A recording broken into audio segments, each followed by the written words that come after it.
is some pepper spray.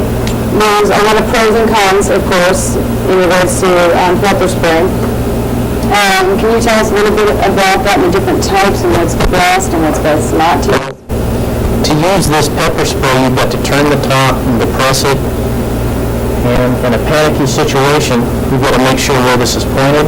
I have seen officers with training spray themselves or other officers. I don't know if it can go flat or not, but I would think it can. You'd have to definitely know where the wind was before you sprayed this. Because even spraying a distance from me to Sergeant Holmes, with some of the winds we get around here, I would get more on me than he would. You'd have to, I would say with something like this, you should practice with it. And I don't mean go out and spray your neighbor or something like that, but just use it, see how it works, be familiar with it before you rely on something like this. A little bit of reading, a little bit of training from maybe an official that might know. Yes. So that's where the different types. Now I understand there's a strain and there's also a spray. Which is, if you're going to use it, which is the better of the two? I would say in this area, especially with the wind always blowing, I would go with the strain. The spray is more spread out and there's more of a chance it's going to go to a lot of places you don't want it to go. And then with the spray, it would be easier to direct it. You can see where it's going. Now, another one, this is something that women can think of, and I want to let you have my first one in it. Okay. When you're purchasing a purse, what to think of? Well, first I'd like to say this doesn't quite match the outfit. No, it doesn't. I think for demonstration purposes. And we were talking earlier about the fact that, carrying the purse, over you, when it swings in back of you, when you're running, it makes a good target, something to grab onto and pull you back. Your purse has a handle. Really, you can, I'm not quite sure what you have in this, but it's quite heavy. Really, this itself could be a weapon. If you were to swing this at somebody, and I think the one thing too you mentioned, which I thought was pretty good, the fact that if they get your purse from you, they've got your name, they've got your address, they've got oftentimes spare house keys. So you want to, you don't want people to get that. But again, on the other hand, you don't want to fight to the death for your purse when it's just a purse. It can be something that can be replaced. You can always change your locks. There's other precautions that you can take. But there again, it is actually a very good weapon.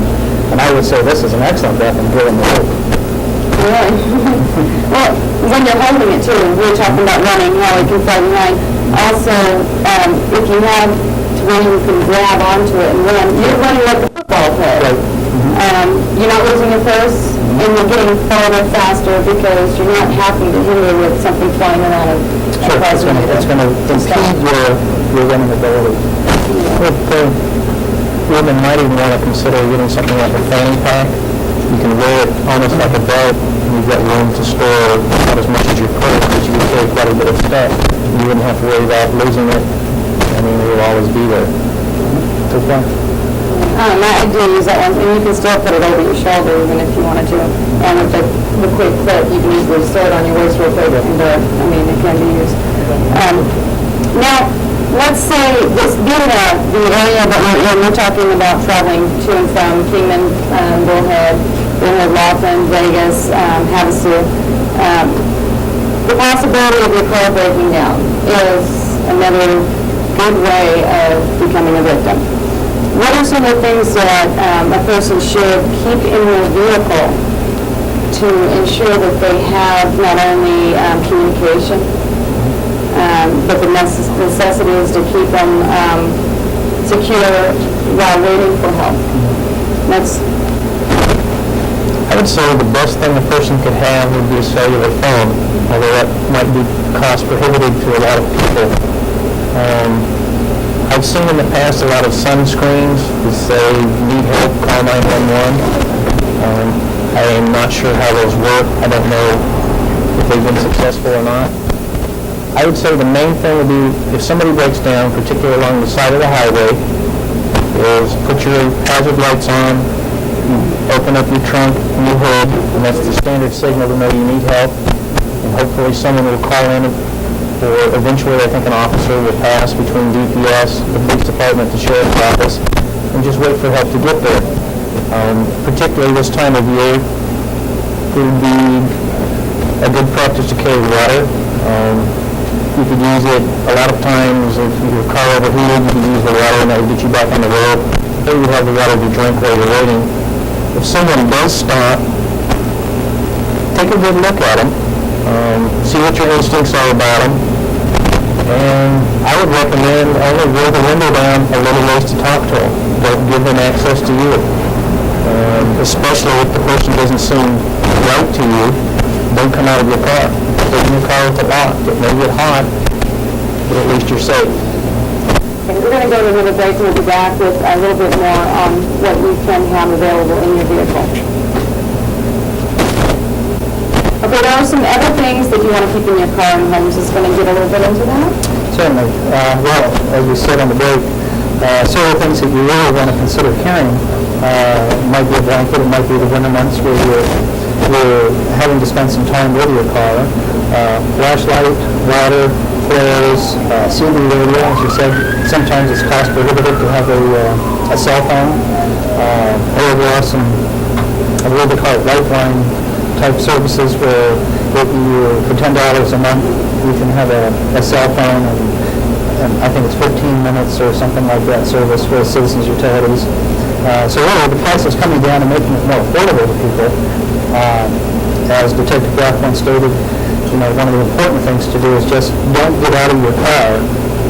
Keep that window just rolled down part way, and just don't get out of your safety zone, because that is your safety zone. And ask the person to call somebody. Tow truck, police department, sheriff's office, highway patrol, husband, wife, friend, whatever. Ask them to call and get some help for you. Don't you leave your car. So really, there's a lot of things you can carry, and a lot of it's common sense. Things, survival things. Now, you're speaking the husband, the wife, friends, mom and dad, those people are very important people once you become a victim. Is that correct? Absolutely. Help that's needed there. You want to branch out a little bit into that. Okay. Well, we've been talking about the past hour about prevention, trying to stay out of a situation. But obviously there are those situations, those times that you won't be able to get out of the situation, that the worst will happen, that you end up becoming the victim no matter what you do. And unfortunately, there's nothing that we can do on this show to cover every instance, every time, every place something like this should possibly happen. So it's important to point out that the potential victim needs to understand that they're the ones that have to make the choices. We can give them the knowledge, but it's up to them to make the decision what to do. Should I fight, run, yell, scratch, submit? I mean, that is up to them. That's their decision to make. If you do have to submit to the sexual assault to survive, you will survive it. There are support groups in place. We have one here locally, the Community Action Against Rape. Janine Gabor is the director. They've been very successful with rape victims and counseling them and helping them deal with what happened and getting them basically back on track.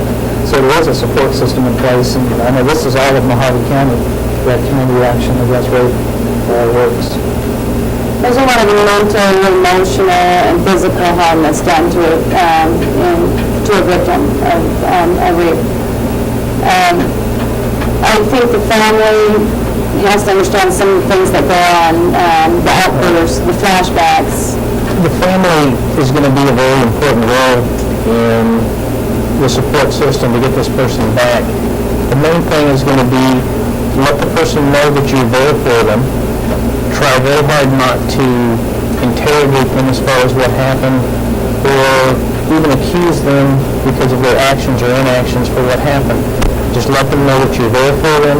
When they want to talk, you will listen. And I think even the family members can get a hold of some of these support groups.